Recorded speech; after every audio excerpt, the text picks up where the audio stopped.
I'm Nicola Talent and you're watching Crime World, a podcast about criminals, drugs and the underworld in Ireland and across the globe. Make sure you subscribe to our channel and turn on notifications so you can be the first to watch all our latest episodes. You can also listen wherever you get your podcasts.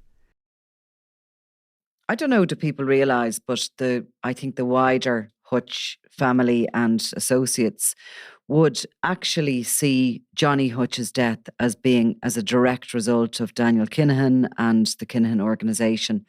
While I think an inquest found that he died from serious head injuries after a fall in his home, it was the run up to that time that sort of the fear he was feeling, the paranoia.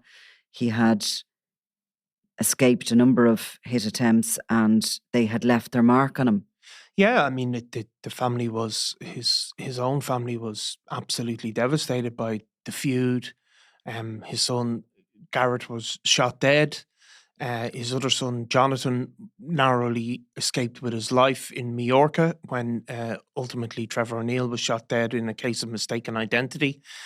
He had survived a couple of attempts on his life, John Hutch.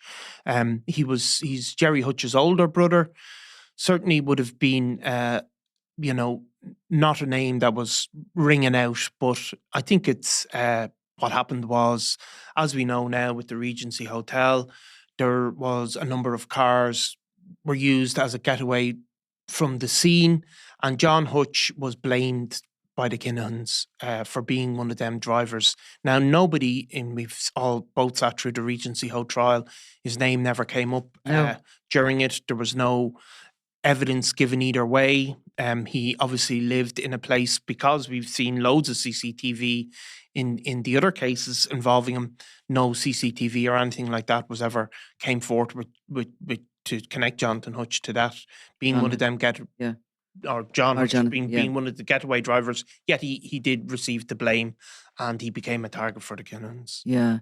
I mean, so this week, Michael Carroll, a gunman, was jailed for 22 years, and Justice Tony Hunt in the court sort of, basically heard how he had been recruited by the Kinahan organisation to kill because he owed them a debt. Yeah. And he was this sort of chaotic character, dangerous character.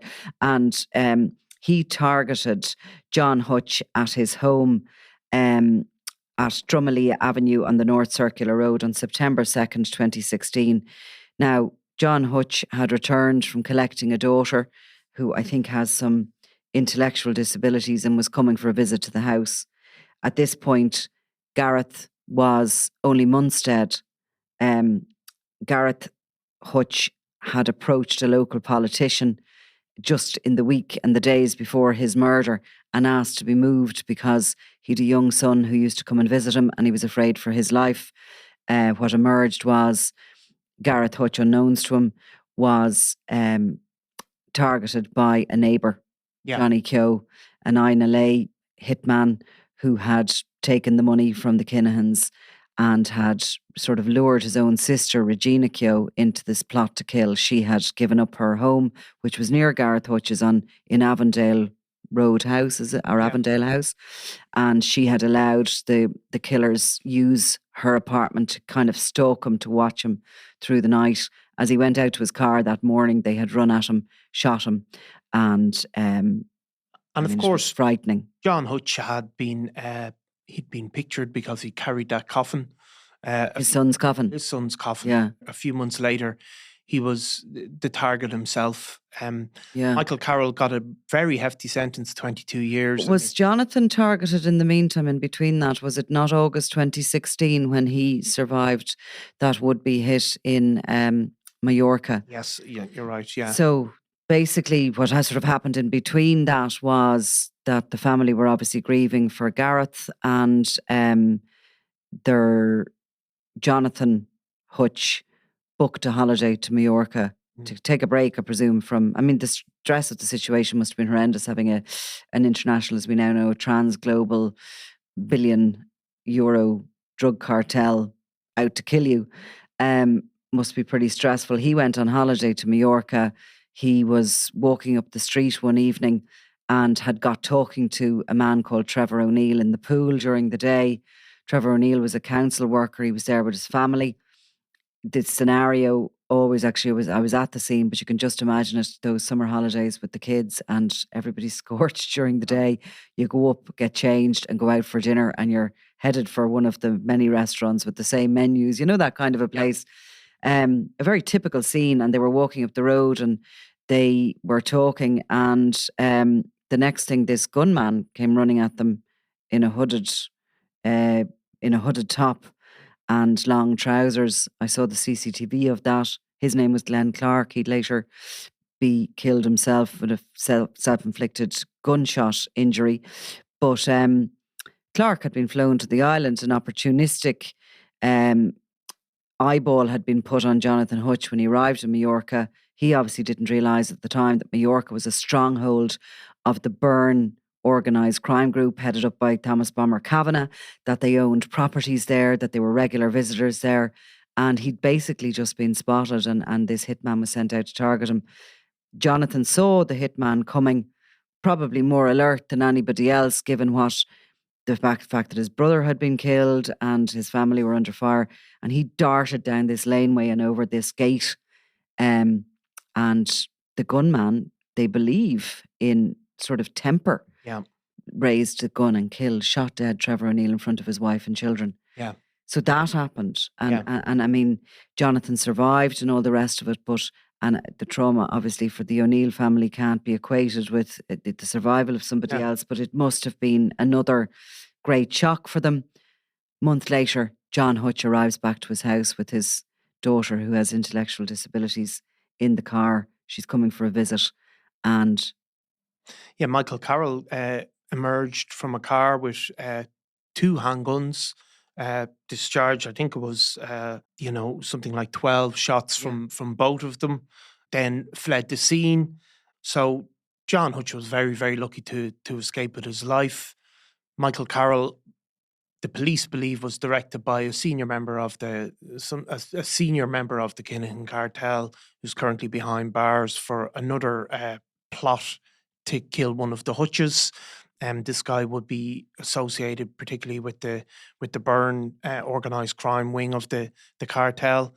And then Michael Carroll, of course, because he got 22 years, because it wasn't just for that one offence, there was 2 offences rolled in.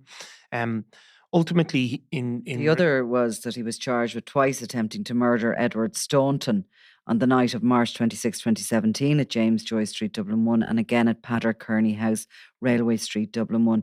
Staunton is another relative of the Hutch family, and those attempts were also believed to be Kinahan funded, part of this feud, part of this attempt to sort of wipe out, essentially, the whole extended family from the North Inner City. Exactly. And Michael Carroll, I think it said he had 58 convictions, and some of them are for relatively serious offences like robbery and possession of a knife and things like that. But really what the evidence given, at least, and we haven't heard anything to contradict it, that he was kind of a chaotic criminal who owed a significant amount of money to the Kinahan organisation. They knew he was capable of shooting at people. They knew he would do that for money, and it was said in court that he wanted to ingratiate himself with the Kinahans, basically. Yeah. At this point, so he's more than just somebody who owes them a debt. Then he really wants to be part of it. Yeah. But at this point, as you said, some of the people that they could have relied on to carry out these sort of attacks weren't there. They would either fled the country or were behind bars or under suspicion. So they started to pick up these guys that really weren't central to the organisation. Also, you had sort of senior lieutenants who over the years had become accustomed not having to do these things themselves, I suppose, that they wanted to direct other people to do them and to keep their hands off. So Carroll was kind of like, while he owed a debt, he was also a willing... totally. A willing participant. He wanted to be part of this. He wanted to be seen as being a Kinahan soldier. Yeah.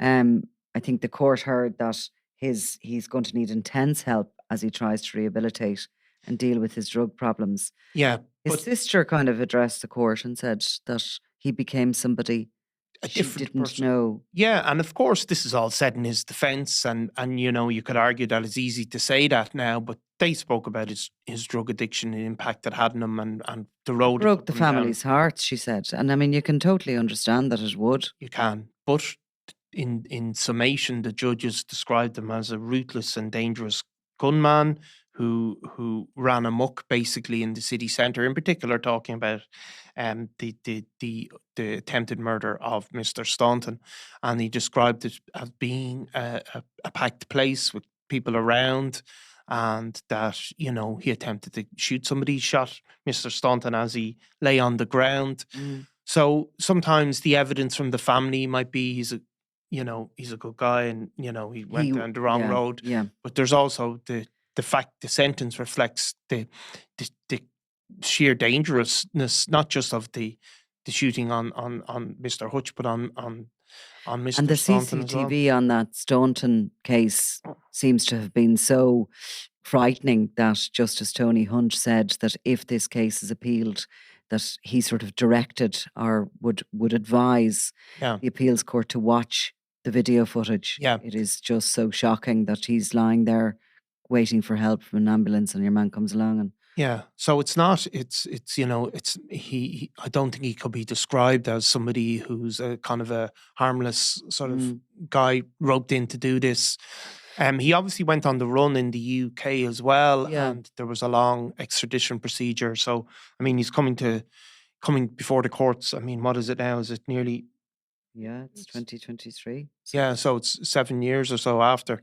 So I recall at the time of that John Hutch, the attempt on John Hutch's life. I mean, there was numerous sort of shocking parts of it, including the fact that his daughter was with him and witnessed it. Because yeah, as far as I can recall, she was in the car, she was maybe in the yeah, house, but she witnessed it. Um, I recall that John Hutch had just fitted these bullet resistant door or something yeah, and managed, despite the fact he was well in his 60s, to sort of dive behind that yeah, door. And a lot of the bullets sort of yeah, ricocheted. They're not actually bullet resistant or they're not bulletproof. yeah, Any of these, nobody's devised bulletproof windows or anything, but they are bullet resistant. And that was one of the things that was cited as saving him. But as well at the time, there was a couple of sort of senior Kinahan figures in the area. yeah, And I think Dean Howe was yeah, arrested. And he was held in custody over here in Store Street actually for yeah, a period of time. yeah, They believed or suspected that he had swallowed a SIM card yeah, before he was arrested. And I think that the Gary Finnegan was believed to have been in the area, was either cited or he was picked up on some sort of intel that he was in the area. Now, Gary Finnegan is somebody who has been very close to the Kinahan, the centre of the Kinahan organisation for a long time. Sources would say that he and his cousin Barry Finnegan visited Neddy Hutch yeah, at one point after money had been paid for Gary Hutch's life to the yeah, Kinahan organisation, that they visited Neddy Hutch, told him that the family needed to pay it again, basically, and put him on the phone to Christy Kinahan Sr., yeah, who demanded this money. The Finnegans, both Barry and Gary, have been very loyal to Daniel Kinahan. Gary Finnegan is based in Spain, remains there, and holding a senior role, I think, really within the Kinahan organisation. Was named, arrested during Shovel. yeah. Um, Barry Finnegan seems to be in and out a bit more of the country. Dean Howe, who you mentioned, was arrested but never charged, would have been somebody that associated with the Kinahan organisation since his very early days. He was famously a suspect in one of the shooting attempts on Martin the Viper Foley.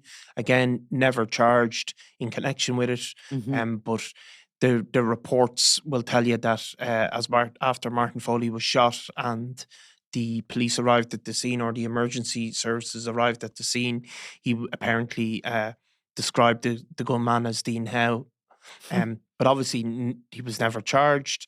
But he's currently behind bars serving a serious attempt. I think he was caught up in that plot to kill Hanley. Yes, Gary Hanley. Gary Hanley, Yeah, along with Liam Liam Brannigan. Brannigan, and they would be cousins. I was going to say Yeah, they are very tight. They're yeah. very close, So Liam Brannigan and Dean Howe. so it's all a Mm. family connection. So Fat And Freddy. are they related to Freddie Thompson? Well, Liam Brannigan is cousins of Freddie And Thompson. Dean Howe is a cousin on the other side. Dean Howe is a cousin Yeah. on the other side. They're all So cousins yeah, and obviously the Burns are cousins of Thompson as Thompson. well. The family tree there is extraordinary, Yeah, isn't it it? is. It is. So Dean Howe, yeah, look, he would be a trusted person and would have travelled to Spain quite a bit when they were based in Puerto Banús.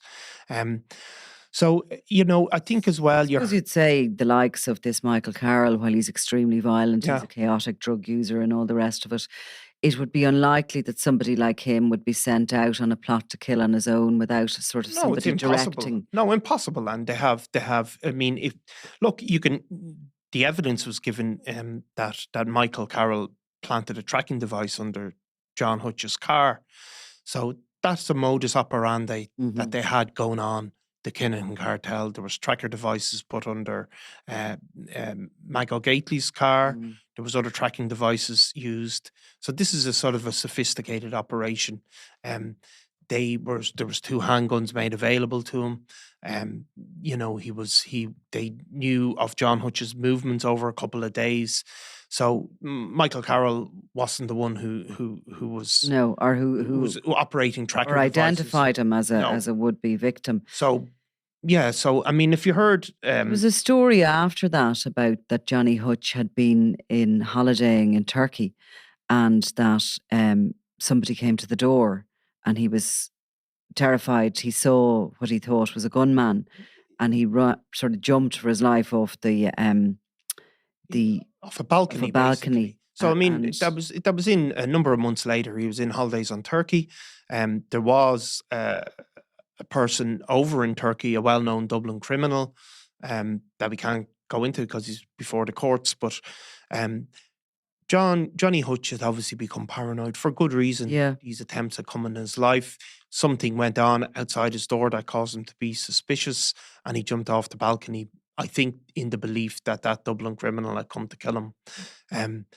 In the fullness of time, people don't believe there was anything in it, but it just shows, even if there wasn't, it just shows somebody knocks at the door that you are willing to throw yourself off a balcony. That's how you're living. Yeah, because you're so in fear of your life, and you're just believing that these Kinahan hitmen can come anywhere or anytime. And they are going the way keep to coming. live. No, and his wife, in her victim impact statement, Vera spoke about being on medication, but also described herself as paranoid, and because of these hit attempts and believing that it could come back at them again, and said her life will never be the same again following all of these incidents, And of course, Johnny tragically did fall down the stairs of his home. He had, I think, at his inquest, evidence was given that his life was, certainly far less than it had previously been. He had suffered problems with his legs and his back. He was on a stick, presumably from that fall in Turkey, that he didn't want anyone to see him. Yeah. The day of his death, he went out in the afternoon for a few pints. His wife collected him, brought him back to the house. He went up to bed, and she was sitting watching television, and she heard a thump out in the hall, and she went out, and she initially thought she didn't know initially, and then she saw the blood. Yeah. I think he'd fallen down the stairs and hit his head.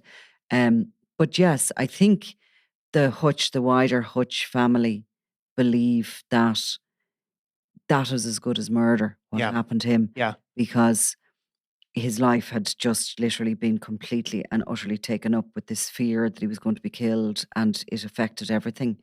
Yeah, and I mean, can't have been much of a life. No, and two of John Hutch's daughters were there in court as well, and just the impact of them losing, a father and their brother, another brother having a threat against his life, and then of course also, the fallout within the community themselves, where people have been friends with people like the Finnegans Yeah. for so long. Because those Finnegans they would have grown up with them, like. They would have grown up with them for sure, you know. And they'd been in and out of those houses and they knew them and Yeah, they knew them and then they were yeah, and passing information back to yeah. So I them mean, killed. it's look, it's It's again, it's like we've been speaking about recently, this sort of this influence that Daniel Kinahan had on people. We were talking about it recently when we were talking about the boxers. And it's quite extraordinary what people have done in his name and for him. yeah, It's almost like some sort of a guru yeah. that, I mean, But I mean, if you think of somebody like Michael Carroll, who served periods of time in prison, and yeah, you know, he just wanted to be part of the gang. well, you can see why, Yeah. because I mean, certainly at that stage, these were people living extraordinarily plush lives, Yeah. endless money, people with yachts in Spain and villas, and you know, for somebody like him, that's the attraction. To Yeah. become a really, really big shot in his city and to have access to all of this. And that's, of course, how they got people through greed and you know, you can talk about addiction. And of course, it's fair that he suffered from addiction. But like, you know, it is also a desire to be somebody. And the Kinahans offered a route to being somebody to a lot of people, but they had to pay something as well, and that was this blind loyalty and, you know, be willing to commit violence against people like John Hutch, who was a pensioner, really. There's been quite a lot of success as regards murder investigations when it's come to the feud, because you don't often see gangland murders getting solved. I No, mean, okay, we're probably seeing it more and more these yeah, days with use of other charges as opposed to just murder, and maybe the development of forensics and the phone, yeah, phones seem to catch them again and again, tracker device and stuff like that. But I mean, as regards the feud murders, so from Gareth Hutch, there has been a number of convictions. yeah, Michael Barr, there has been convictions. yeah, Um, the only one murder that I can see, and maybe I could be corrected, that there has been no arrests, there is no convictions pending. In actual fact, I think the murder investigation has been almost forgotten, is yeah. Noel Duggan. Yeah, I think like you see a lot of the murders are committed in the city centre, and CCTV has played Yeah. a huge role, just like the Regency. And on this case yesterday, where they had very, you know, clear CCTV of both incidents, Noel Duggan was obviously killed in a kind of a suburban In Rathout. location. I don't know if it was the location that was the problem with it. I recall at the time that Yeah, when he was shot dead, there was already 3 murder yeah, investigations underway, plus the yeah, Regency murder investigation. And I think that the cops were just stretched yeah, to their limits.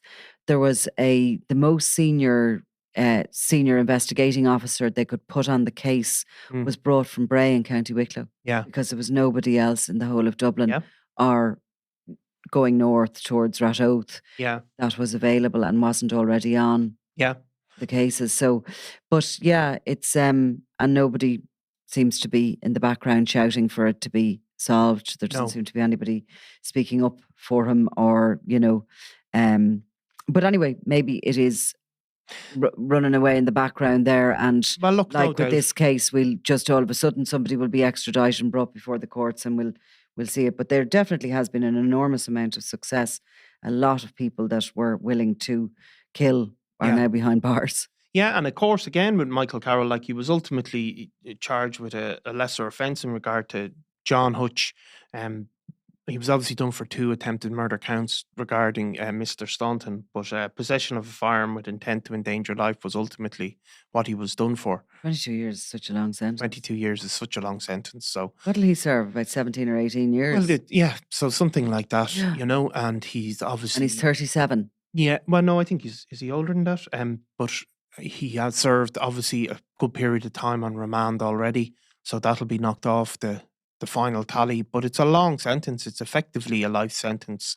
The only difference, I think, in terms of a lot of the average, I think I've said before, I think is 17 years for a life sentence. So he will serve that number of years. Obviously, if you're a life sentence prisoner, you get out on license and you can be called back at a moment's notice. So that's the only difference. But Yeah. in terms of the length of time served, And his family obviously hope he will rehabilitate in prison, Yeah. which is obviously everybody has an opportunity to do that. Of course, other people don't, and they'll sort of Yeah. basically the world becomes within prison. Yeah. And there's a gangs there Yeah. to be aligned to join up with and to just live a life as if you're on the outside without all the Yeah. real things in the world. But I'd say Daniel Kinahan is looking at that, and there's another person convicted, and that's another person that's not going to be an informer, if you know what I mean. So are there others out there? I don't think he cares about any of the people. Do you? Oh, Well, you no. mean that he won't inform on them? Well, he's done now. He's not going to Yeah. get a lesser sentence. But Yeah. he must be looking at the other Yeah. people who That's aren't the only behind. way he could look at it. He certainly doesn't care about the No, individuals. but he'd be looking at the people that are not behind bars and Yeah. thinking, are one of these going to Yeah. take the pot of gold? I wonder though, like, does he have any interest in any of the Irish? I don't think at all. Oh, I'd say it's a selfish interest. Selfish. But I'd say his bigger problem would be some of the Yeah, the connections, the likes of Raphael Imperiali, Yeah. a big wig like Yeah. that, who's gone to. I mean, whether in a million years, if he could beat coming back here to Ireland, if he could absolutely somehow manage to convince the Emiratis that forevermore they are to protect him and forget about their image on the international stage. If he could come back and beat the Special Criminal Court, lightning doesn't seem to strike twice, if you ask me. No. Jerry Hutch did that, but can it happen again? Very, very doubtful, especially given the weight of that evidence that the DPP is currently considering.